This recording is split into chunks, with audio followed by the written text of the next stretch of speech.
medyo mabablock, so mababawasan. It will be 40. Yes. So, isa siyang single, huge, as in massive screen. Yes, and with yung complement ng tamang sound. Kasi hindi sapat na meron tayong malaking screen. Dapat ma-enjoy din ng mga tao na yung sound, kapareho na na-experience nila sa isang gandang sinihan. So ito ay may 5.1 na surround, Dolby surround. So state of the art, wala akong iniwan ang pamunuan ng Viva, ng Philippine Arena, mahol isang experiential na viewing.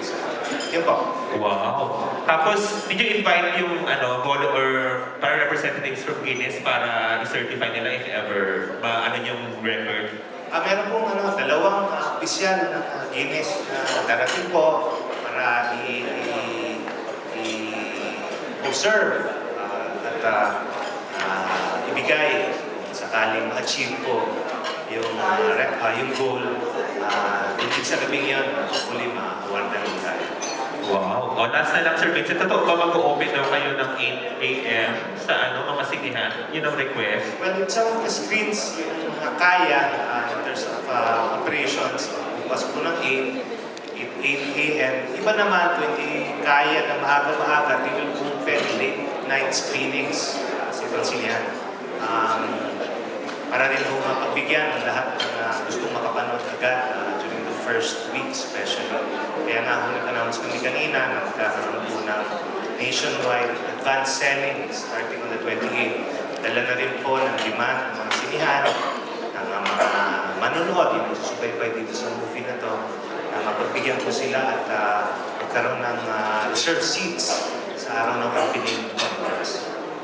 So may midnight screening, Sir Vincent, yung past Avengers, ganyan, bago Hindi naman midnight, like literally midnight, but late, very late. So normally 10 o'clock iba, maybe mag-adjust sila, makapagtagdag ng sa screening, alas 11. So yun, para pagbigyan na yung na-expect na demand o surge ng mga tao the first few days. Okay, thank you. May pahabol pa kay Sir Edwin.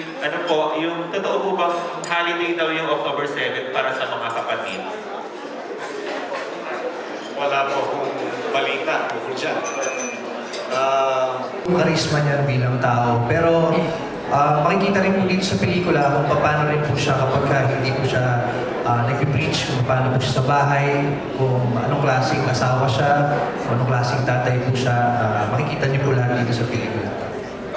Icon, itong character na ginagampanan mo, no? After this medyo nag-gain conscious ka ba sa imahe mo as an actor pagkatapos nito? Hindi ko naman po iniisip yun dahil ito naman po ay isang role na ginagampanan. And maging yung kauna-unang pelikula ko po na po ni Direk Joel Amangan, yung Ice Timas 1941, hindi ko po naman iniisip yung mga after effects no, ng mga pagka naipalabas na yung pelikula. Ang iniisip ko po yung kagandahan po ng role and yung kagandahan ng kabuuan ng kwento. This is with all due respect to Iglesia ni Cristo po. Ang tanong ko kay Dennis Trillo, bilang aktor, trabaho mo mag-portray ng iba't ibang klase ng roles. Ngayon, kung sakaling halimbawa, this is only a hypothetical question. Kung halimbawa ay mag-offer sa'yo na isang role na halimbawa San Lorenzo Ruiz, gagawin ba? Depende po, pero katulad po nung sinabi ko, lahat po ito ay trabaho and depende po kung naayon sa schedule at kung gaano po siyempre tinitingnan ko rin po yung kabuuan ng proyekto bago po gawin lahat. Pero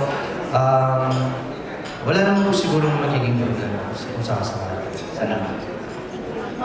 RG artista siya. Kung maganda naman yung project, why not? So, ang next question natin ay magagaling kay Sir Ted Claudio. Hello, good evening po. Tatanong ko lang po bilang para po sa mga ordinaryong manonood ng pelikula, kung tatanggalin po natin yung